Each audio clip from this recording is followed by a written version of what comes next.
Us now for analysis on this are Jason Palmer, co-founder of Together, and Republican strategist Brian Maloney. Hey guys, thanks so much for joining us tonight to unpack all this. We have Democratic Socialists in New York claiming a sweeping primary last night with candidates endorsed by Mayor Zohran Mamdani winning the Democratic primaries for Congress in the state. Here's Mamdani's campaign strategist on this. I also think that there is an often built-in consensus that, well, we're not going to get what we need in the budget, so we don't have the votes to organize. So we're not even going to try to peel off a few Republicans in vulnerable districts. So we're not going to ask Democrats in competitive districts to take these votes because we're buying some myth that it's unpopular. We need people in Washington who are going to shake up and challenge that mentality to see different results. Jason, do you see these primary wins as a sign that socialism's becoming more normalized within the Democratic Party? Well, I see this as, and in fact, Gallup even did a poll recently that 66% of Democratic voters actually think positively of democratic socialism, that democratic socialism is on the rise. But that's different than socialism as practiced in China or Russia or elsewhere. Democratic socialism is what's practiced in Denmark, Sweden, Germany even. It's things like Medicare, which is one of the most popular programs here in the United States. People don't think about it, but it in fact is a democratic socialist program. So I think a lot of this is fear mongering, trying to say that communism is on the rise. That doesn't even make sense. None of these candidates are communists. They're democratic socialists. Brian, how do you think that the rural voters in upstate New York and the moderate voters within the Democratic Party and across the country are reacting to these primary wins? Well, I think that those few moderate Democrat voters are pretty much being run straight out of the party at this point and are trying to figure out their next move. They don't necessarily become Republicans, but they probably continue that trend of the overwhelming majority in many states, especially in the Northeast, of becoming independent voters or unenrolled or whatever that particular state calls that designation, because they're being chased out of a party that has been taken over by extreme activists.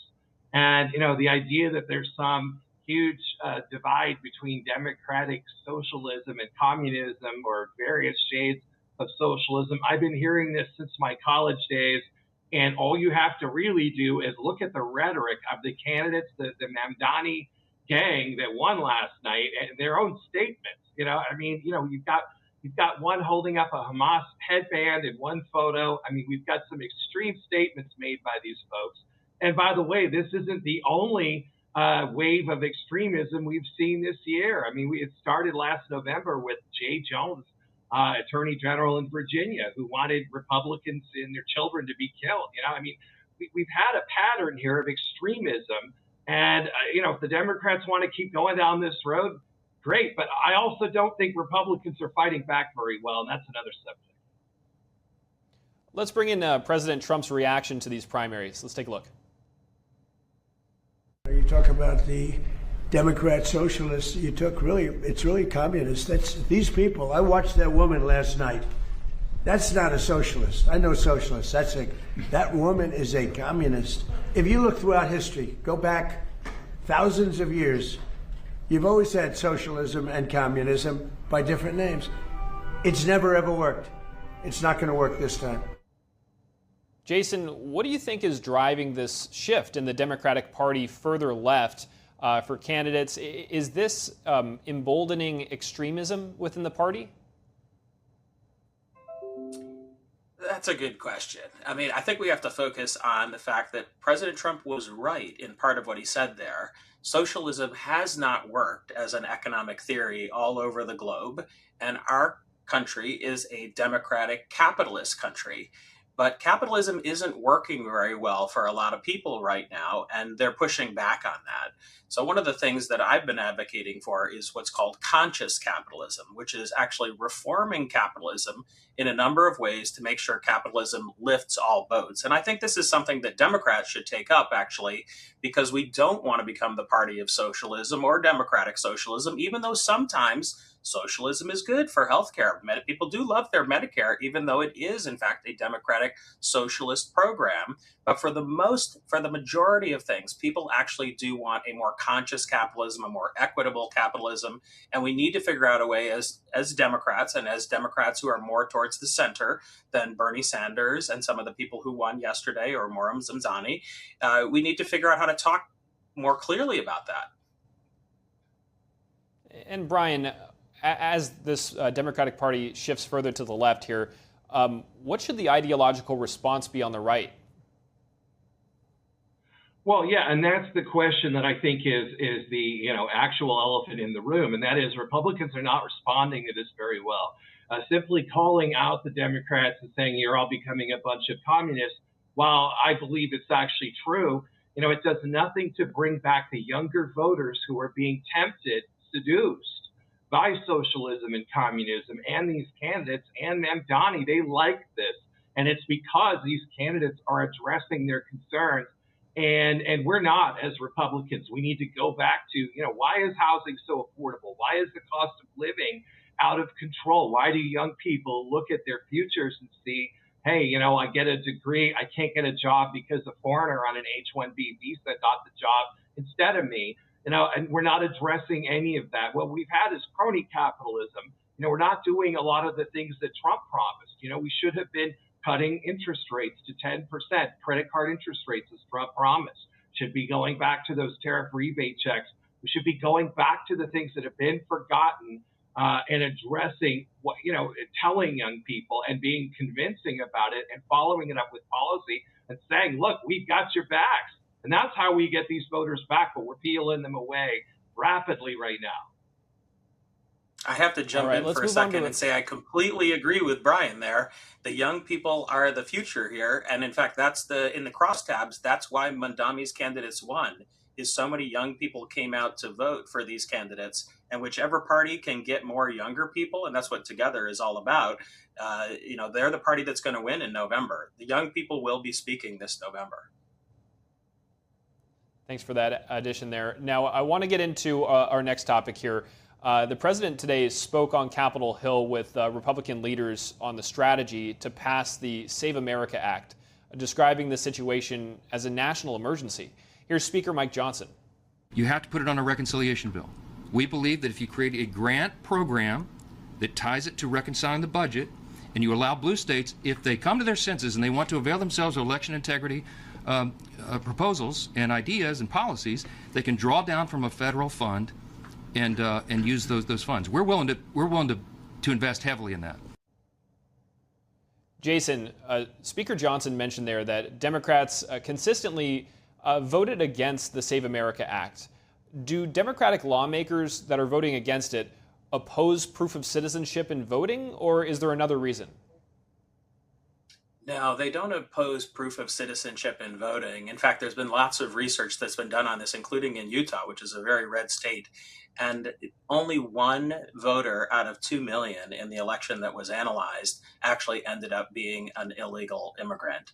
So there's very, very few, almost no people that try to vote right now who are not citizens. That said, this particular bill is coming in the middle of the year. It's constitutionally challenged. It could really meddle with and mess up the elections this fall. I would love to see a bipartisan reform that gives a lot more funding to modernize our elections, like the fact that it sometimes takes a week or two after Election Day for the results to come out. We really do need to modernize our elections, but this is a very partisan bill. It's been drawn up to be very one-sided, and we need to have a bipartisan reform here. Brian, President Trump's pretty confident that the Republican Party's unified on this. Do you think that this strategy is going to work? Well, I don't know.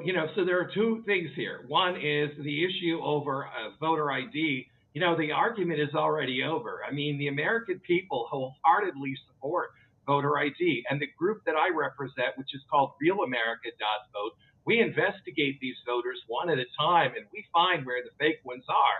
And essentially, it's a lot more than 1 in 2 million. I can't share the details yet, but it's incredible what's going on out there. It's not secure. Elections are not secure.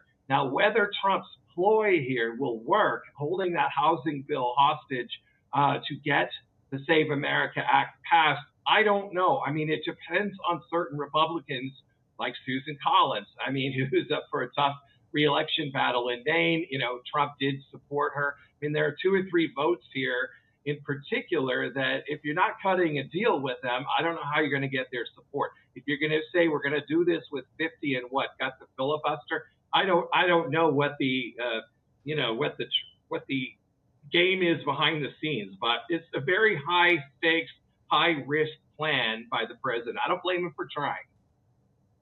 I really like what Brian's saying there, there. because there's no chance. There's no chance that this bill is going to pass. Trump is going to cave in about 2 weeks, but Trump feels like he has to make this stand and keep people in Washington until the 4th, I think.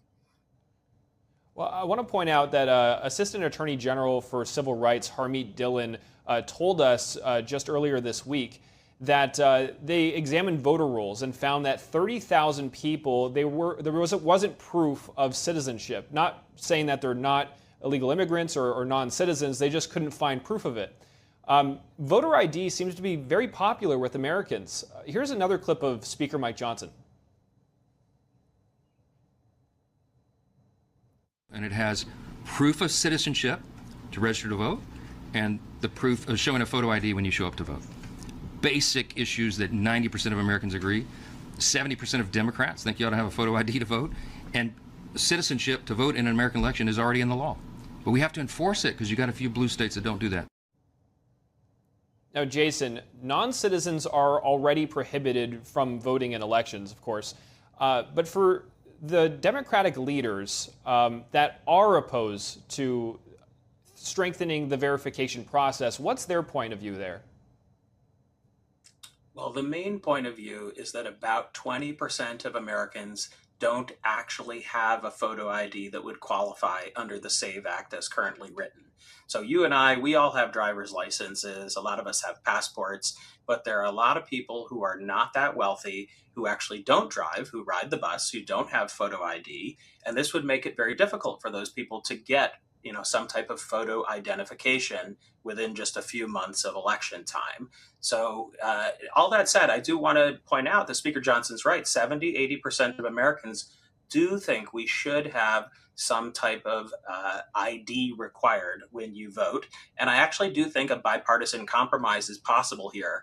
But ramming through something that requires everybody to have a photo ID, there are many people who may not even have their original birth certificate right now. I know quite a few people who are relatively well off who don't know where that original birth certificate is. So, forcing people to have this type of identification. In fact, the other one that's even more important is a lot of women who get married and then their name changes. And so their ID, they might have their driver's license still in their maiden name, but then when they go to vote, they'll say, oh, this doesn't match the rolls. You can't vote. And so a lot of women would be excluded from voting if we tried to rush this through. So it's really about rushing it through. We should take our time, do a good bipartisan compromise, and fully fund these elections so that they get done much better than they currently are being done.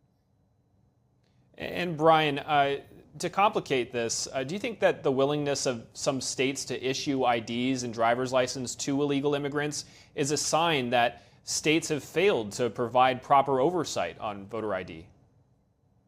Well, that's absolutely right. But, beyond that, the argument has always been framed incorrectly here. And even Trump doesn't seem to understand where the real problem is. That's what I was alluding to with our group, realamerica.vote. What the real problem is, and Spencer Pratt addressed this after the election that was stolen right out from under him, which is essentially that there are fake names on the voting rolls of individuals that don't exist. So they go, these people go to Skid Row 10 times a day, give somebody that is laying around on the ground $3 each time, and they give a different name each time.